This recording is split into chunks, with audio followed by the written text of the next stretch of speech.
No. Buonasera, buonasera. No, sì, adesso sì. Buonasera a tutte e tutti, benvenuti alla sesta lezione dell'edizione 2025 di Storia in Città,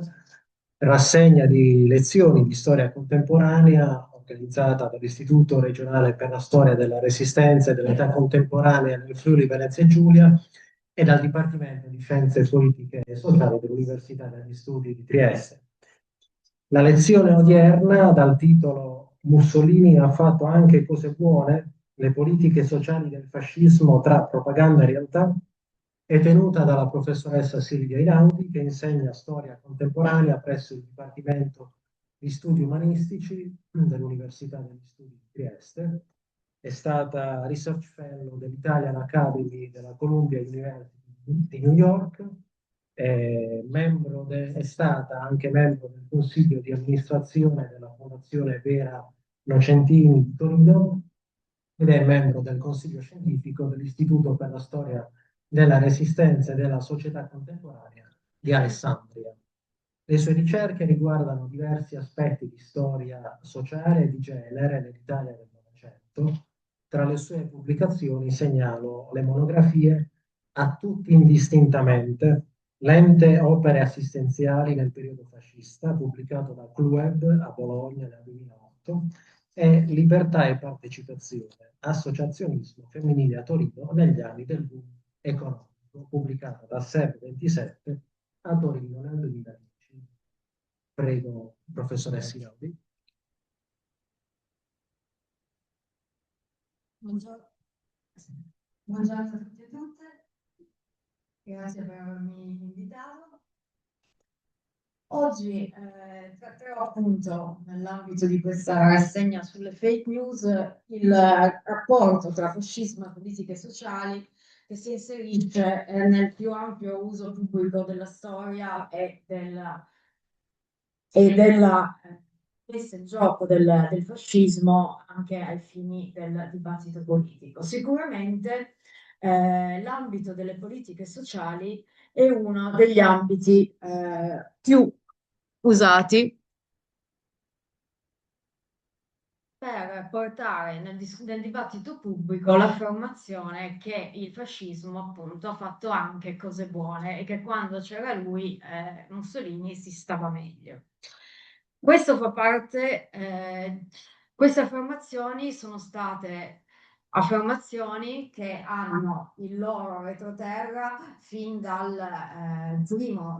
secondo dopoguerra, attraverso un battaglio che cercava di contrastare la retorica antifascista ed sono state, sebbene con accenti diversi, fatti propri da politici odierni e dalla cosiddetta destra neofascista. Qua possiamo, e non solo, anche dalla Lega. Qua possiamo vedere alcune affermazioni che sicuramente avrete sentito, che hanno suscitato anche scalpore. Matteo Salvini nel 2016 diceva: fu Mussolini a introdurre la pensione di reversibilità, la previdenza sociale l'ha portata Mussolini, non l'hanno portata i marziani. In 20 anni, prima della folle alleanza con Hitler e delle leggi razziali, fece delle cose giuste, le fece sicuramente. Stiamo parlando di pensioni, poi le bonifiche, c'erano intere città come Latina che erano paludi. Antonio Tajani nel 2019 ha anche lui fatto proprio questa narrazione dicendo che fino a quando Mussolini non aveva dichiarato guerra al mondo intero seguendo Hitler e non si era fatto promotore delle leggi razziali a partire dalle vicende drammatiche di Matteotti, ha fatto delle cose positive per realizzare infrastrutture nel nostro paese, come ad esempio le bonifiche. Gli esempi sono innumerevoli, qua possiamo vedere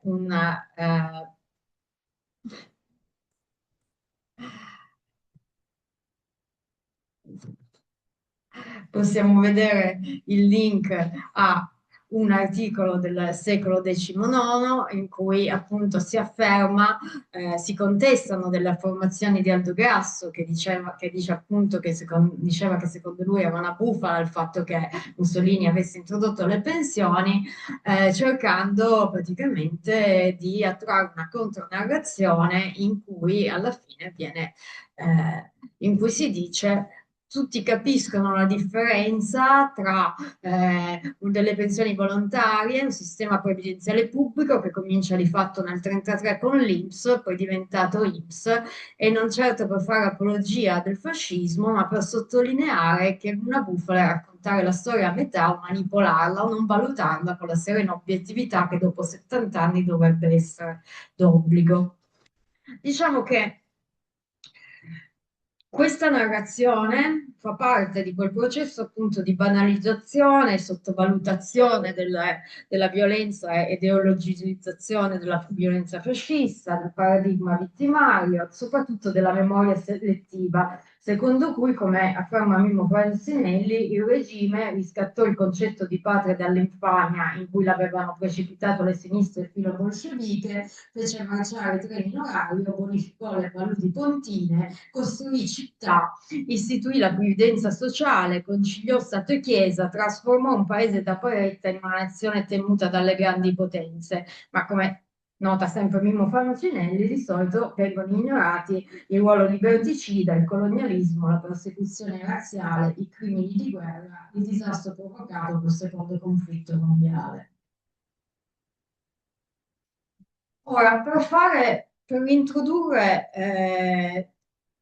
il nesso che viene citato spesso tra politiche sociali e il fascismo ha fatto anche cose buone, comincerò illustrando brevemente il contesto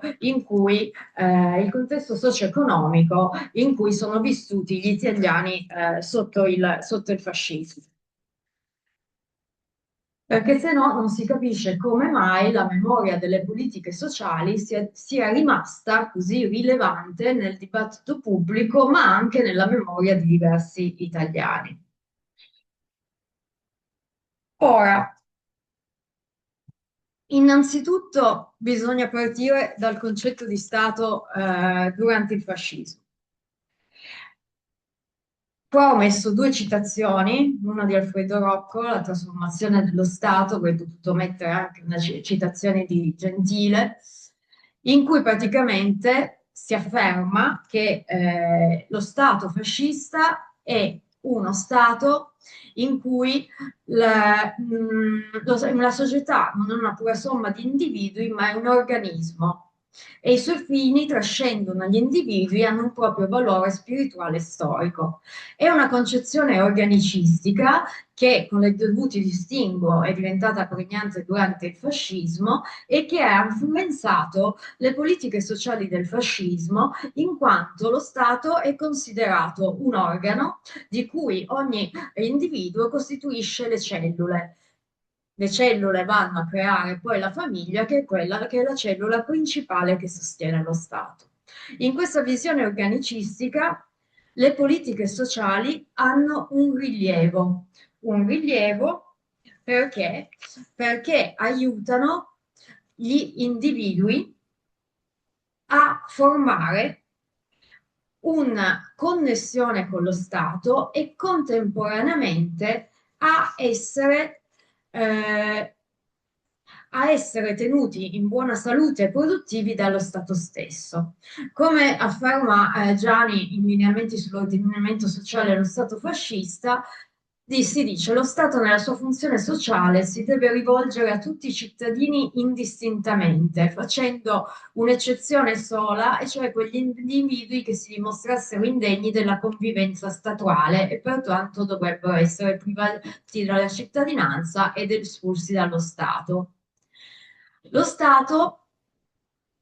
non deve, cioè, secondo la concezione fascista, la società statuale non può essere costituita che da produttori in potenza e in atto. Per cui tutti i cittadini, tanto i non rieducabili, i rieducabili che non, hanno una funzione sociale e quindi ad essi si deve rivolgere il fascismo, principalmente ai rieducabili. I non rieducabili potevano essere lasciati alle opere caritative della Chiesa. In un modo o nell'altro bisognava che lo Stato fascista facesse giungere le proprie politiche sociali a tutti i cittadini nel nome di quella che viene chiamata la solidarietà nazionale e la giustizia sociale del fascismo. Ora, questa funzione dello Stato organico richiedeva però che l'individuo abbandonasse l'interesse personale e si identificasse pienamente con lo Stato fascista. Quindi che ci fosse una fusione tra società e Stato, tra individui e Stato.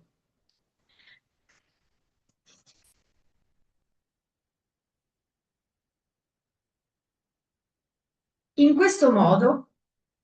tramite questa fusione, si fa un salto in avanti rispetto alla concezione dei diritti e dei doveri che si era affermato a partire soprattutto dalla Prima Guerra Mondiale, in termini di stato sociale e di politiche sociali, cioè il fatto che i sacrifici che erano stati fatti dagli individui durante la Prima Guerra Mondiale fossero praticamente compensati poi dalla concessione di diritti individuali. Quindi che gli individui prendessero lo statuto di cittadini. Sotto il fascismo questo non avviene, non si parla di diritti, ma i cosiddetti diritti, cioè io parlo di più di prestazioni sociali, le prestazioni sociali sono erogate in quanto hanno un carattere meramente funzionale, cioè sono subordinate appunto all'interesse della nazione e in particolare all'interesse della potenza nazionale. Quindi la solidarietà nazionale, la giustizia sociale di cui tanto si parla sulle riviste fasciste, di cui ci si riempie la voce nei discorsi, non riguarda il benessere della popolazione, ma riguarda il rafforzamento della popolazione al fine ultimo al fine ultimo degli obiettivi del fascismo, che è uno Stato totalitario, ontologicamente bellico e che ha come fine ultimo appunto la supremazia, la guerra come espansione, il colonialismo e il razzismo. Ora, teniamo conto di in quale condizioni appunto vivevano gli italiani negli anni 20 e negli anni 30, soprattutto dopo la crisi del 29. Possiamo dire che gli studi più recenti hanno, eh, hanno ormai accertato che le condizioni degli italiani sotto il fascismo sono notevolmente peggiorate. C'è stata una contrazione dei salari. Dal 1920 al 1939 l'Italia fu l'unico paese europeo in cui il livello dei salari è decresciuto costantemente. Sono decresciuti soprattutto i salari dei braccianti che lavoravano più ore rispetto a quanto guadagnavano in situazioni che, come ricorda Paul Corner, citando D'Annunzio, erano quasi di schiavismo agrario. C'era poi la questione degli operai. I salari degli operai sono scesi più lentamente, ma dopo la crisi del 29 e dopo tutta una serie di misure messe in atto dal fascismo, soprattutto una riorganizzazione dei metodi di fabbrica che ha portato a una frammentazione della solidarietà operaria, a causa anche chiaramente delle violenze ripetute e della cancellazione dei sindacati e del monopolio del sindacato fascismo, anche questi salari sono costantemente diminuiti. Chi è che godeva di privilegi? I privilegi di benefici fascisti sono sicuramente stati benefici goduti principalmente dalle classi medie e medio-basse, per non parlare poi chiaramente degli industriali e degli agrari che erano praticamente due classi con cui il fascismo doveva fare costantemente i conti. Sicuramente la classe media ha goduto di benefici maggiori anche grazie all'espansione dello Stato, delle istituzioni statuali e le politiche sociali. In questo, col processo di entizzazione portato avanti dal fascismo, in quanto ogni volta che c'era un problema, che fosse di salute, che fosse un problema legato alla previdenza, che fosse una questione legata alla maternità, lo vedremo tendenzialmente a problema ogni problema uguale un ente. Il fascismo eh, creava enti per risolvere le problematiche e contemporaneamente dare in realtà lavoro tramite il sistema pubblico e creare una base forte di consenso. C'erano poi delle condizioni di povertà che non sono condizioni di povertà generate dal fascismo, perché l'Italia ha un passato di povertà endemica che è continuato ben oltre il fascismo. Pensiamo al fatto che negli anni 50, ben oltre la fine del piano Marshall, la Camera dei Deputati ha condotto un'inchiesta sulla miseria in Italia e con dei risultati che sono finiti sulle prime pagine di tutti i giornali internazionali, dato che una percentuale molto alta di italiani ancora viveva in miseria, diciamo l'Italia pre-boom economico. Sicuramente però durante il fascismo, nonostante la grande propaganda e l'investimento, poi vedremo in che termini, del fascismo nelle politiche sociali, queste condizioni non sono migliorate. Non sono migliorate dal punto di vista abitativo, in quanto le abitazioni hanno continuato a essere un problema molto rilevante, perché gli alloggi erano inadeguati in molte parti del paese, sia a nord che a sud, moltissime famiglie vivevano in condizioni di promiscuità, in condizioni in case senza acqua corrente né altre forme di igiene. Non sono migliorate dal punto di vista dell'alimentazione. Eh, Tra la fine degli anni 20 e la prima metà degli anni 30, gli italiani, secondo alcune ricerche internazionali, erano popolazioni che erano la popolazione europea che, escludendo Spagna e Portogallo, consumava meno carne, meno uova, meno burro, meno zucchero. Quindi, e queste politiche e queste condizioni sono state sicuramente peggiorate poi dalle politiche autarchiche messe in atto dal regime. Ora, entriamo nel vivo della, diciamo, differenza tra propaganda e realtà delle politiche sociali fasciste. Il mio libro, uno dei miei libri, dei libri che ho scritto, si intitola Tutti indistintamente perché la propaganda diceva appunto che il regime doveva far arrivare i propri interventi sociali a tutti i cittadini senza differenziazioni. Questa è, diciamo, potremmo dire la prima delle fake news usando un termine nuovo, in quanto gli studi, non solo quelli compiuti da me, ma compiuti da vari studiosi di politiche sociali sotto il fascismo, hanno stabilito che la maggior parte delle prestazioni sociali era caratterizzata da un carattere molto frammentario, molto particolaristico, spesso clientelare. Se non si aveva la tessera del partito era molto difficile accedere a determinate prestazioni. Se si voleva accedere alle prestazioni dell'assistenza sociale, si doveva spesso e volentieri essere sottoposti a dei veri e propri scrutini che valutavano la validità morale e politica della famiglia e bisognava comunque recarsi nelle sedi del partito e quindi in pratica diciamo, dare, potremmo dire con un termine odierno, i propri dati ai funzionari fascisti e mettere praticamente in mano la propria quotidianità per poter ricevere delle prestazioni e continuare comunque con un comportamento che quantomeno mimasse un minimo di consenso per poter mantenere tali prestazioni sociali. Ora, quali sono appunto le fake news che girano su internet, quelle che abbiamo visto prima riprendere nel dibattito pubblico e politico? Una è quella Mussolini ha dato le pensioni agli italiani. Ora, questa è una, diciamo, la fake news più, diciamo, quella che circola maggiormente. In realtà fin dai tempi di Crispi, che ha preso praticamente a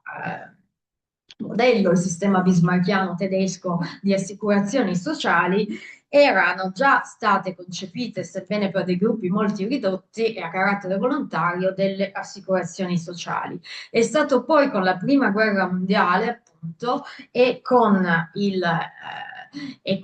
la necessità di venire incontro ai sacrifici delle persone attuati durante la prima guerra mondiale, che con i governi Nitti e Orlando, a partire dal 1919, l'assicurazione sociale è diventata obbligatoria per molte categorie di lavoratori ed è stata e ha adottato un meccanismo duopartito o tripartito, cioè attraverso i contributi dei lavoratori e dei datori di lavoro o a seconda delle tipologie di assicurazione attraverso i contributi dei datori di lavoro, dei lavoratori e un minimo anche dallo Stato. Ora, nel 1919 è stata ratificata l'istituzione della Cassa Nazionale per le Assicurazioni Sociali e questo è stato un punto di svolta in quanto si ratificava il fatto che a livello nazionale l'assicurazione sociale di determinati rischi era praticamente diventava un diritto, anche se ancora per sicuramente rispetto al resto d'Europa una percentuale minore di persone. Però sicuramente lo Stato sociale era già in fieri, era già in atto quando il fascismo è arrivato con la marcia su Roma al potere.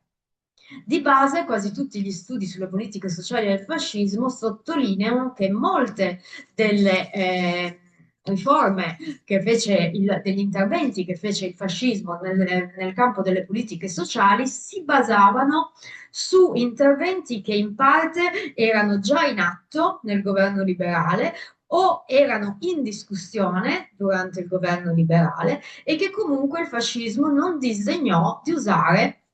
l'aiuto di tecnici che col fascismo non avevano nulla a che fare, ma che nella speranza di vedere attuate riforme che propugnavano da anni, sposarono la causa del fascismo, tranne in alcuni casi, come successe con Arrigo Serpieri per la questione delle bonifiche, licenziarsi poi, dimettersi, in quanto diciamo, il piano la visione delle riforme e i piani invece del fascismo, che erano più appunto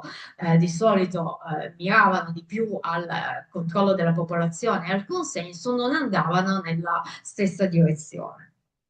Quindi, che cosa ha fatto il fascismo per quanto riguarda le pensioni? Sicuramente il fascismo ha strutturato,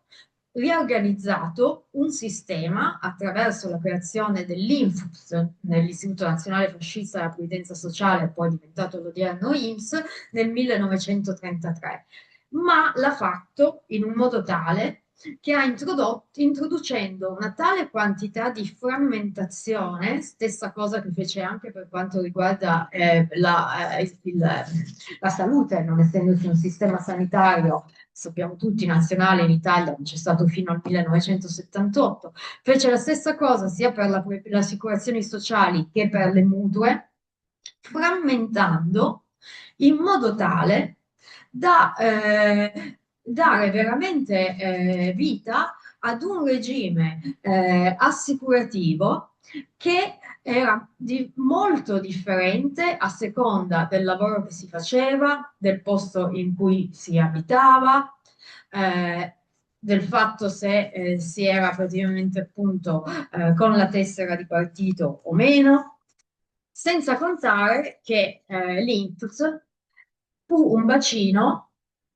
in cui i contributi di lavoratori sorpassarono in realtà poi le prestazioni sociali che l'INPS erogava e quindi fu un bacino a cui il fascismo poté attingere per altri suoi obiettivi. Come ad esempio è noto che parte dei contributi dell'INPS furono usati per finanziare la campagna d'Etiopia. Quindi, diciamo, un uso quantomeno disinvolto delle risorse pubbliche e dei contributi dei lavoratori.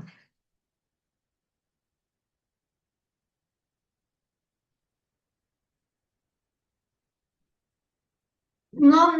non c'è solo la previdenza sociale, ad esempio un'altra narrazione molto ampia è il fatto che il fascismo si prendeva cura delle donne e dei bambini. Questo grazie sempre al processo di identificazione, all'istituzione nel 1925 dell'Opera Nazionale Maternità e Infanzia, anche questa in realtà non un progetto originale, ma che si ispirava ad un progetto analogo un ente analogo già istituito in Belgio precedentemente. Ora, l'Opera Nazionale Maternità e Infanzia sicuramente modernizzò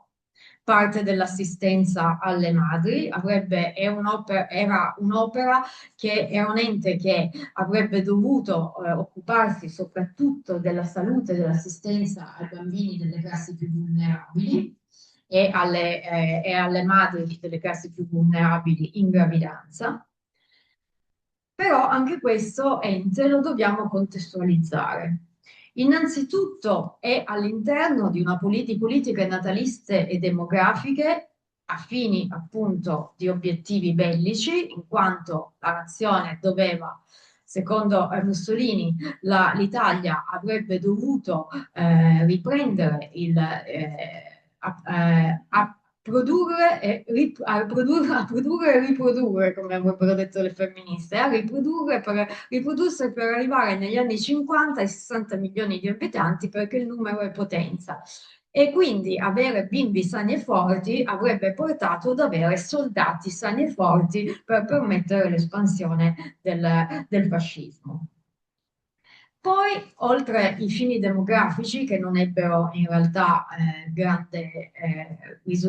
risultati, in quanto le condizioni di vita che abbiamo illustrato prima non, diciamo, spingevano gli italiani a riprodursi neanche nelle classi medie, anzi c'è chi come Luisa Passerini, una grande studiosa di storia orale, facendo una ricerca sulla classe operaia di Torino, addirittura ha parlato di sciopero demografico, cioè il fatto che molte donne dicevano noi non facevamo figli proprio perché eravamo antifasciste e non volevamo mettere i nostri figli a disposizione del regime, il che può sicuramente essere una narrazione a posteriori costruita sulla consapevolezza acquisita negli anni e con i movimenti femministi, ma ha comunque un fondo di verità o perlomeno sottolinea il fatto che appunto, le politiche demografiche le politiche demografiche non hanno avuto successo, soprattutto nelle grandi città del nord, che erano quelle con i risultati demografici già peggiori, che l'aborto, nonostante sia stato dichiarato un reato contro la stirpe, ha continuato a essere esercitato in numero molto maggiore di quello che i numeri ci dicono, perché chiaramente le donne ricorrevano a mezzi, soprattutto le donne delle classi povere, non avevano accesso alla contraccezione perché i preservativi erano poco diffusi e non si poteva, per la legge fascista, non si poteva fare pubblicità alla contraccezione e poi comunque i preservativi in un paese cattolico erano associati anche alla prostituzione, quindi di base le donne abortivano con mezzi di fortuna come l'ago oppure ingoiando spremute di prezzemolo e tutte cose che sicuramente andavano a incidere sulla loro salute. Quindi in questo contesto la salute delle donne anzi è stata messa maggiormente a rischio e comunque l'Opera Nazionale Maternità e Infanzia è costruita non solo all'interno di un sistema demografico e natalista, ma in un sistema di politiche sociali la cui applicazione era distinta secondo il genere sulla base di una concezione patriarcale della famiglia. Una concezione che va oltre il modello tradizionale cattolico e che cerca praticamente di rendere la famiglia qualcosa di altro, qualcosa d'altro, un'istituzione sociale e politica, secondo Rocco, che è appunto la cellula primaria della nazione. Il problema è che all'interno di questa concezione patriarcale, in cui un'altra istituzione di politiche sociali precedenti al fascismo, la Cassa Nazionale Maternità, che era stata istituita in Italia nel 1911, tra le prime in Europa, viene messa sotto il controllo dell'ONMI, che è dell'Opera Nazionale Maternità e Infanzia, che dal 31, come moltissimi altri enti sociali, delle politiche sociali, è sotto lo stretto controllo del Partito Nazionale Fascista. In pratica, queste campagne fanno sì che lo Stato sociale fascista sia uno Stato funzionale, come ho detto prima, ai presupposti degli obiettivi fascisti, ai presupposti bellici e nazalisti e quindi non è uno Stato sociale che provvede con servizi a tutti i cittadini attraverso una redistribuzione delle risorse, ma provvede a determinate categorie di cittadini perché funzionali agli obiettivi del regime o a scopo di mantenimento del consenso, perché in uno Stato totalitario, in una società di massa, un minimo di consenso, per quanto la parola consenso sia oggetto di dibattito tra gli studi del fascismo, deve comunque essere mantenuto per la sopravvivenza del regime. A questo aggiungiamo che nelle politiche del fascismo è stata fatta, ad esempio, non so quanto ancora, 20 minuti, ok. Per le politiche per la maternità, ad esempio, il fascismo ha redatto una legge per quanto riguardava la tutela della maternità sul luogo di lavoro delle donne. Una legge che, come sempre, quelle che riguardano le donne durante il fascismo è ambivalente perché poco dopo si accompagnerà dei provvedimenti per espellere le donne in realtà dal mercato del lavoro e renderle appunto più compiutamente madri e mogli esemplari. Questa legge non innova più che tanto, non prevede comunque delle condizioni per cui le donne siano, diciamo, veramente tutelate dai licenziamenti in caso di maternità, tutelate durante il periodo di congedo tramite dei sussidi. Inoltre non vi era assolutamente controlli, erano molto scarsi i controlli sulla nocività dei luoghi di lavoro, perché comunque questo è un problema che ci si portava dietro, anche l'organico degli ispettorati del lavoro era un organico molto, molto basso da un lato e poi non si voleva far, diciamo, irritare i datori del lavoro del settore industriale, da cui comunque il consenso del fascismo dipendeva, per cui in realtà moltissimi aborti spontanei dipendevano anche dalle condizioni di lavoro. Quindi, nonostante la mortalità infantile sia un po' discesa, ma non dappertutto in Italia, e molto diversamente a seconda se si parli del nord Italia, del sud Italia, della campagna o della città, e se l'ONI ha comunque avuto diciamo, sicuramente un qualche risultato modernizzatore, tanto che quando sono sbarcati gli alleati in Italia, le strutture dell'ONI, come quelle dell'INPS per quanto riguarda la tubercolosi, di cui adesso accennerò qualcosa, furono usate perché considerate comunque moderne rispetto a quello che si aspettavano e anche a quello che avevano trovato in altri paesi. Ciò nonostante, possiamo dire che la salute delle donne non è stata veramente tutelata e neanche quella dei bambini, perché alla fin fine gli investimenti finanziari sono stati pochi, molto spesso i finanziamenti dello Stato erano legati più agli organici, quindi appunto contribuire all'assunzione di persone, perché questo dava consenso e alla erezione di strutture molto in posti molto visibili e diciamo di strutture maestose, come vediamo questa alle mie spalle dell'ONMI, per praticamente dare come dire, luce, lustro al fascismo, che non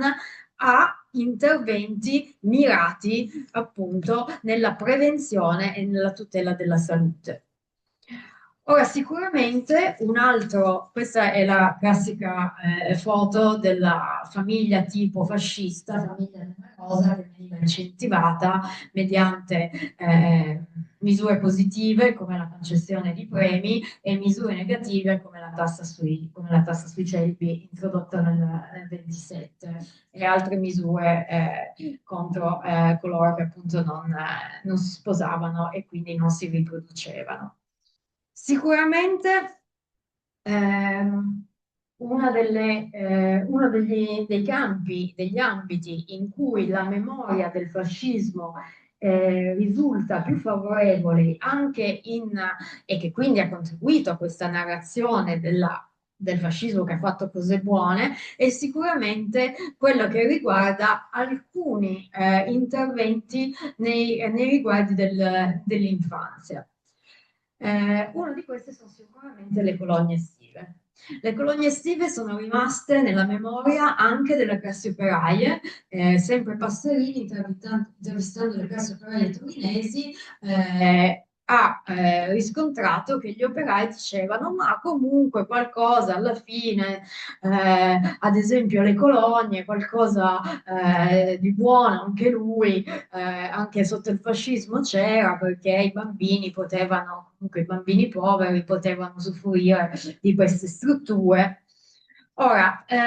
anche qui il regime, diciamo, ha imposto una centralizzazione. Fin dall'Ottocento c'era un ampio e fiorente cambio di colonie che era di enti pubblici, enti locali, enti privati, chiaramente confessionali, aziende come la Fiat. Il regime ha centralizzato tutto e ha posto tutto sotto l'egida del PNF tramite un ente che è quello che ho studiato nel mio libro, l'ente opere assistenziali, e poi tramite la GIL, cioè la Gioventù Italiana del Littorio. Sono praticamente le colonie vengono guardate con un occhio di riguardo perché sono considerati essenziali per il perfezionamento della stirpe. Per quanto riguarda i numeri, si ritiene che alla metà degli anni 30 circa il 10% dei bambini tra i 6 e i 13 anni, provenienti chiaramente da categorie sociali vulnerabili o poco abbienti, avessero goduto dell'esperienza di un soggiorno che durava in media un mese al mare o in montagna, sotto però una forte fascistizzazione perché le giornate erano scandite, iniziavano con l'alza bandiera e la preghiera perché bisognava dare un colpo al cielo e un colpo alla botte e poi erano scandite da dei rituali e da un indottrinamento fascista molto marcato. Adesso vi faccio vedere un pezzettino di questo video che è stato girato nel 1937 quando addirittura ai fini della propaganda anche internazionale, il fascismo ha allestito una mostra nazionale delle colonie estive dell'assistenza all'infanzia.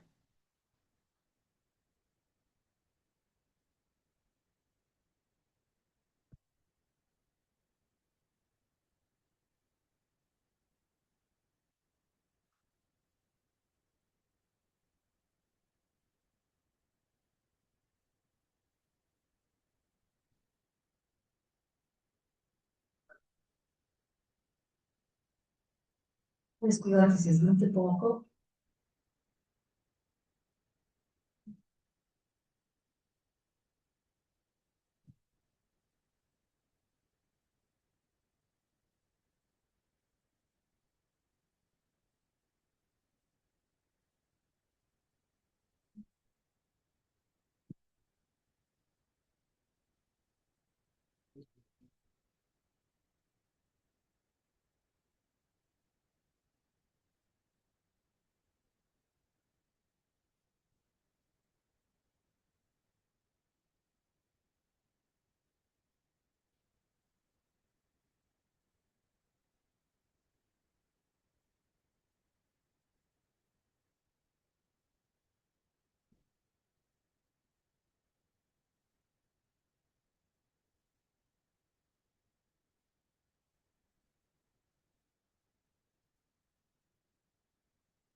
Questo è un documento che mostra appunto il livello di irregimentazione a cui erano sottoposti i bambini nelle colonie.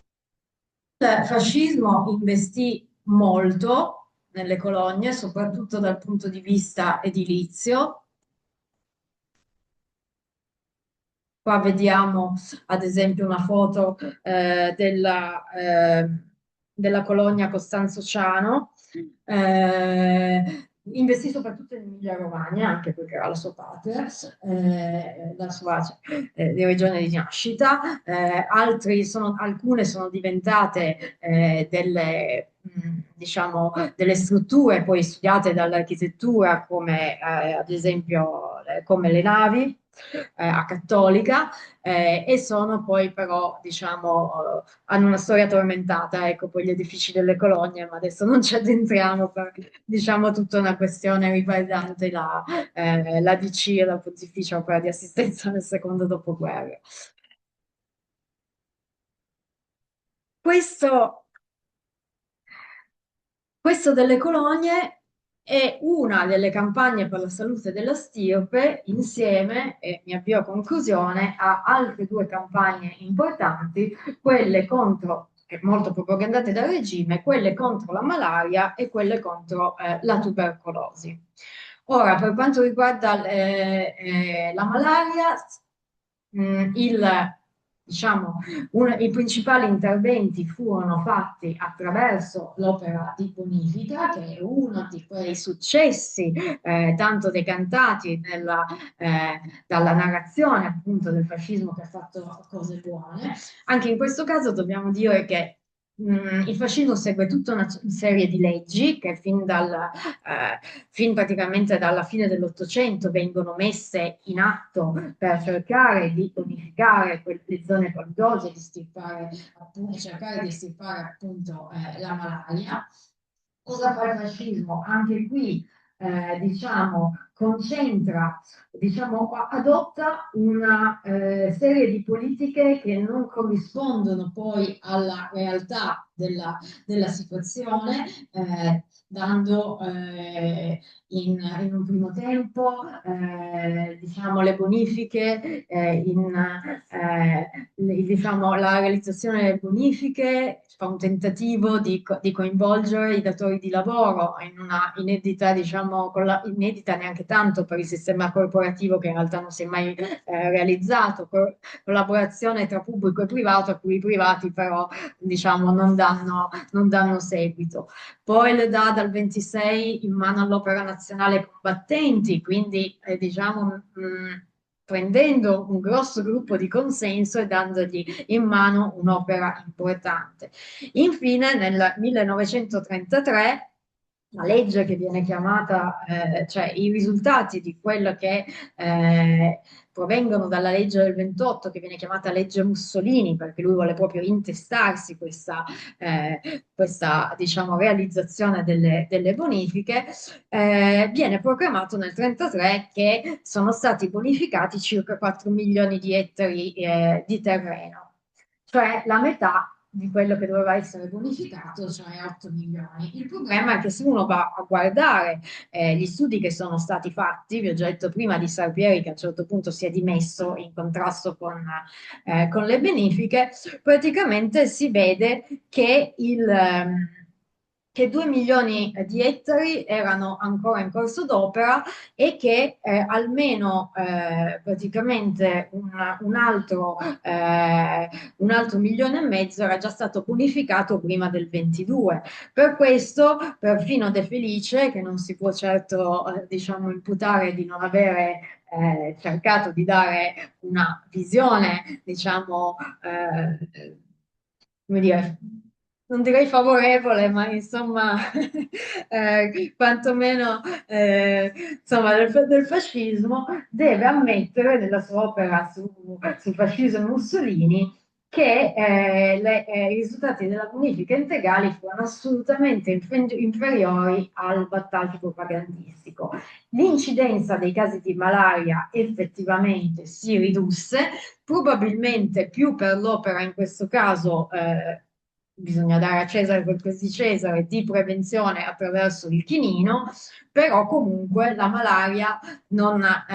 ebbe, diciamo, nonostante l'aiuto della Fondazione Rockefeller già negli anni del fascismo, venne, diciamo, cominciò la sua sconfitta definitiva solo nel secondo dopoguerra, quando gli americani portarono praticamente il DDT e fu detta l'Organizzazione Mondiale della Sanità l'ha proclamata estirpata dall'Italia solo nel 1970. Infine, la tubercolosi, che come tante malattie legate alla povertà, come la pellagra, hanno conosciuto una recrudescenza dopo la Prima Guerra Mondiale e una recrudescenza in anni del fascismo. E un altro di quegli ambiti in cui il fascismo ha investito, però ha investito anche lì in un modo in cui, diciamo, la prevenzione in questo caso ha ceduto il passo anche in questo caso a una concezione frammentaria e clientelare della salute e anche a una, diciamo, a una volontà quasi mastodontica di entizzazione. Perché? Perché tendenzialmente le leggi sulla tubercolosi, che poi hanno, diciamo, sono state ereditate dalla Repubblica e su cui ho anche scritto un articolo, praticamente creava un sistema assistenziale ingiusto, perché lasciava fuori, cioè per parte coloro che avevano l'assicurazione sociale gestita dall'INPS erano curati in modo assai, diciamo, più ampio e migliore rispetto alle fasce più vulnerabili che invece non erano assicurate, non avevano diritto all'assicurazione sociale, dovevano rivolgersi a consorzi tubercolari locali che avevano, diciamo, pochissime risorse. Inoltre, durante il fascismo si punta molto sull'ospedalizzazione e sui ricoveri obbligatori per paura che il morbo si diffonda. E quindi alla fine, come è stato detto, il paese si trasforma in un immenso ospedale gestito dall'INPS che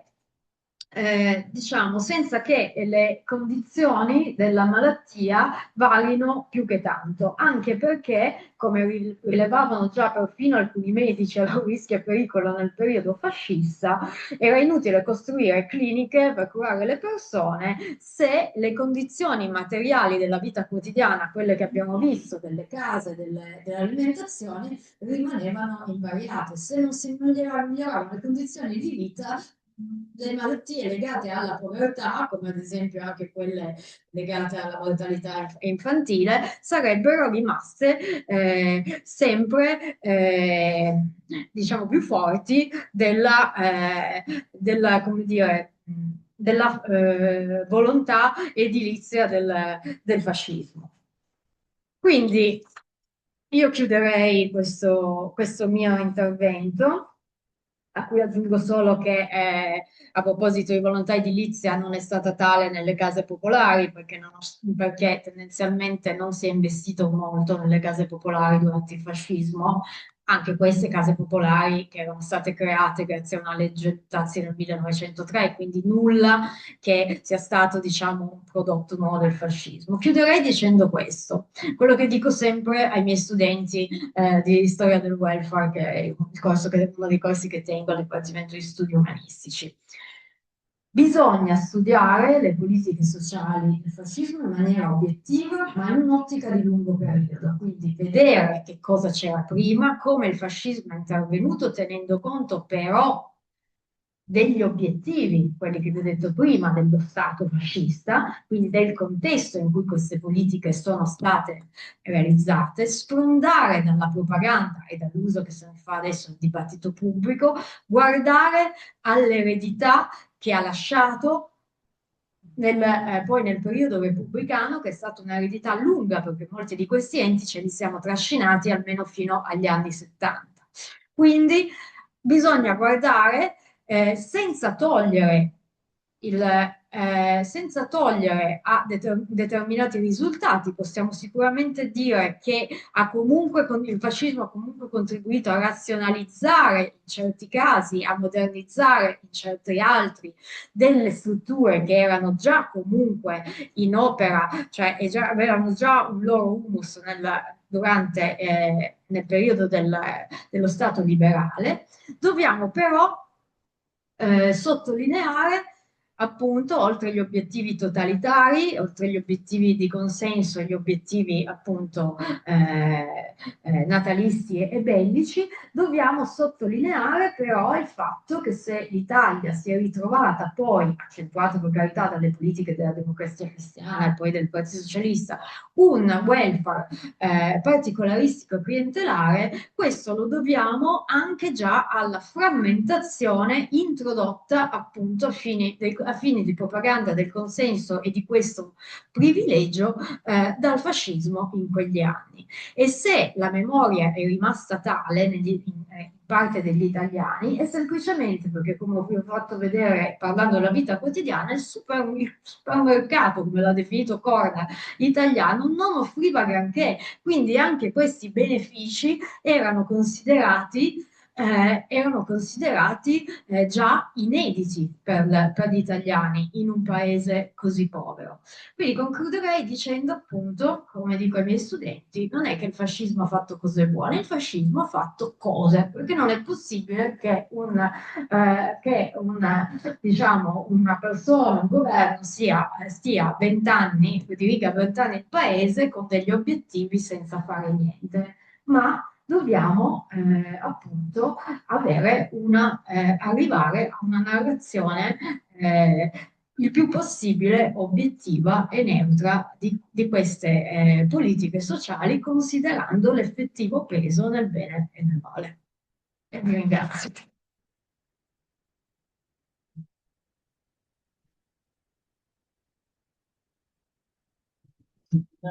Questa conferenza, questa lezione in cui hai trattato e confutato alcune appunto delle convinzioni errate sulle politiche sociali del regime fascista che circolano a fasi alterne nel dibattito pubblico e politico italiano e aver evidenziato il nesso tra appunto politiche sociali e propaganda ideologica durante il ventennio fascista. Ora mi rivolgo, come di consueto, al pubblico per chiedere se ci sono domande o richieste di intervento.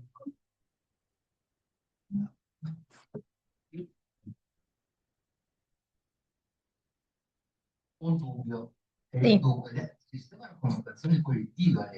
visto che siamo un sindacato unico, si chiama sindacato fascista, no? Si parla di frammentazione, però le categorie lavorative, i pubblici, varie categorie chimici, non so, i metalli meccanici, esistevano già all'epoca, e c'era un contratto valido per tutta l'Italia, come funzionava? Allora, c'erano le corporazioni ed erano i sindacati, erano praticamente rappresentazione delle corporazioni. Scusate solo un secondo.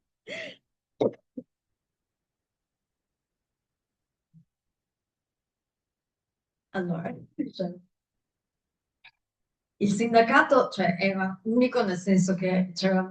i sindacati fascisti, dopodiché i sindacati fascisti rappresentavano i vari ambiti lavorativi. Unico nel senso che non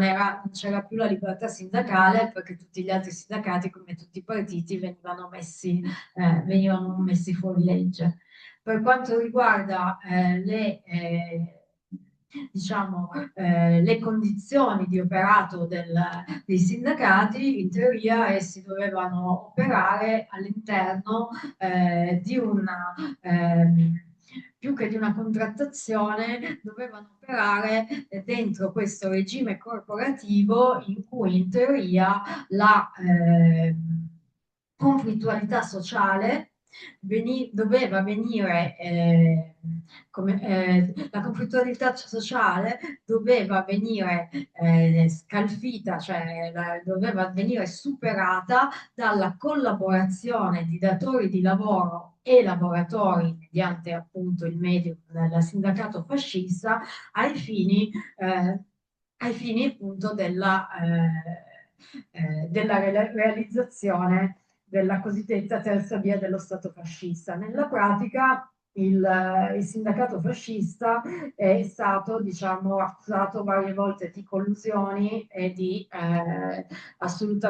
assolutamente prono ai datori di lavoro, per cui tenendo anche conto che la corporazione come sistema è stata definita nebulosa corporativa perché se ne parlava tanto, ma in realtà anche a parte che fino al 39, poi non, quando poi la Camera dei Deputati è stata chiamata Camera dei Fasci e delle Corporazioni, non, diciamo, l'intelaiatura di queste corporazioni era proprio solo un'intelaiatura, non aveva un riscontro reale nella realtà. La verità è che i sindacati non operavano e se non riuscirono a ottenere mai, diciamo, concessioni per i lavoratori, se non piccole cose a livello molto locale, opera di sindacalisti che magari avevano retroterra più da rivoluzionari fascisti, eccetera, ma in generale il lavoro dei sindacati si è rivelato praticamente, diciamo, inutile se non negativo per i sindacati fascisti, ovviamente inutile se non negativo per le condizioni dei lavoratori.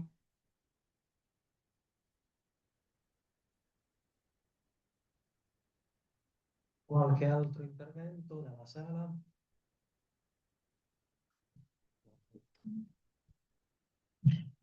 Io avrei una domanda riguardo alle colonie estive. Sì. Cioè, loro esistevano anche dopo il fascismo oppure no?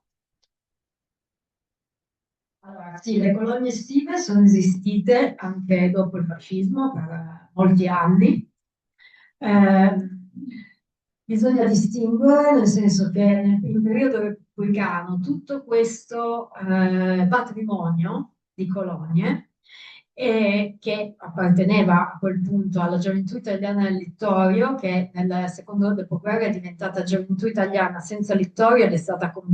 commissariata. Cosa è successo? Che tutto il patrimonio, soprattutto di opere appunto edilizie molto, molto ampio, è stato dato con una convenzione che fece scalpore dalla Democrazia Cristiana in convenzione alla Pontificia Opera di Assistenza, cioè all'Agenzia Vaticana. Fece molto scalpore perché gli si diede praticamente il comodato d'uso a livello, cioè gratuitamente l'uso di risorse pubbliche invece di darle ai comuni e agli enti locali. Oltretutto ovviamente molte erano in Emilia-Romagna, quindi era anche uno schiaffo praticamente ai comunisti e oltretutto lo Stato passava anche un, un tot di sussidi alla Pontificia Opera Assistenza e altre organizzazioni cattoliche come ad esempio il CIF, il Centro Italiano Femminile, che avevano appunto in concessione le ex colonie fasciste. Dopodiché, invece, tutta un'altra serie di colonie che erano state messe sotto l'egida delle opere assistenziali sono ritornate, diciamo, nella gestione dei legittimi proprietari, come ad esempio le colonie Fiat, a cui i bambini sono andati, penso, in colonia almeno fino agli anni 70. Comunque sì, le colonie hanno continuato a vivere, anche se poi con diciamo, dopo il boom economico, con il miglioramento delle condizioni e il cambiamento nell'uso del tempo libero delle famiglie e l'inizio del turismo un po' più di massa, molte di queste opere sono decadute e adesso ci sono ogni tanto dei progetti, visto che sono opere architettoniche di pregio, per tentare di ridare vita a queste opere che sono diventate un po' delle cattedrali nel deserto.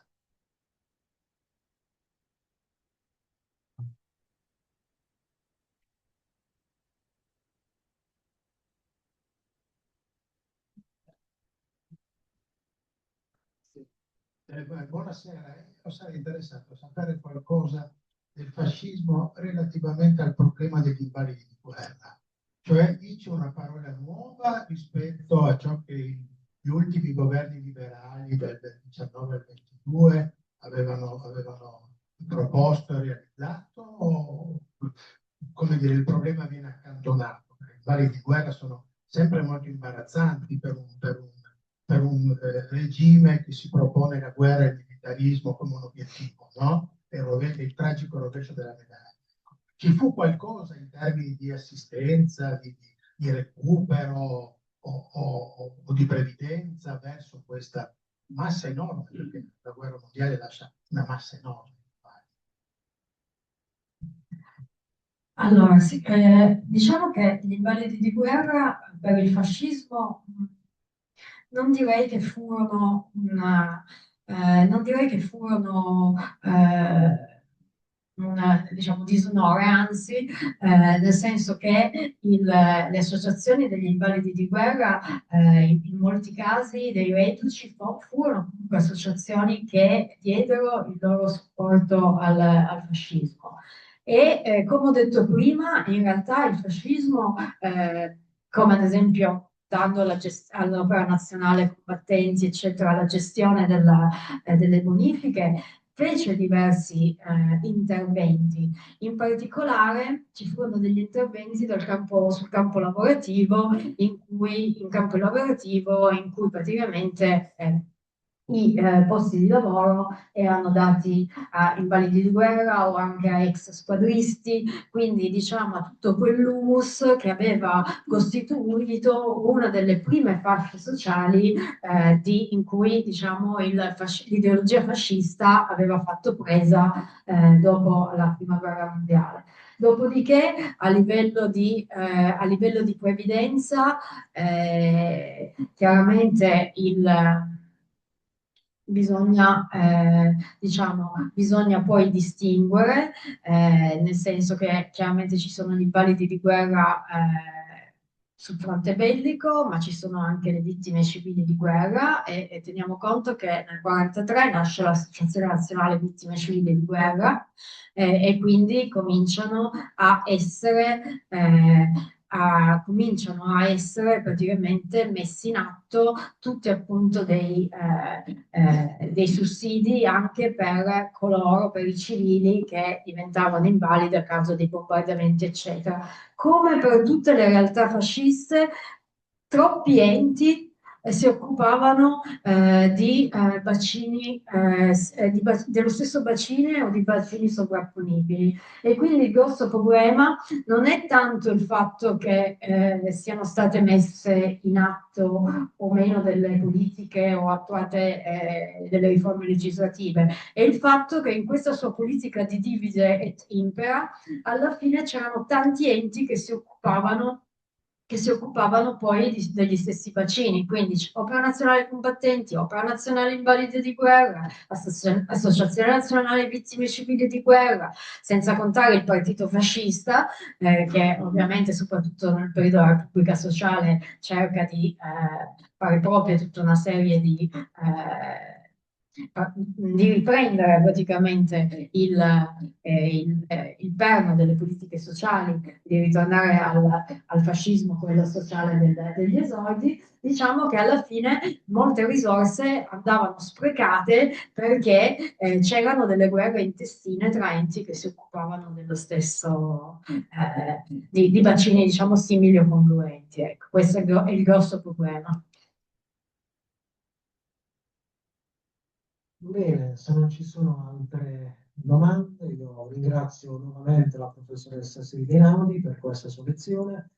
ringrazio i presenti per l'attenzione e vi do appuntamento al 3 dicembre per la lezione che sarà tenuta da Giulia Catalan, intitolata I protocolli dei savi anziani di Sion e il loro contributo alla diffusione dell'antisemitismo dal Novecento a oggi. Grazie e buona serata.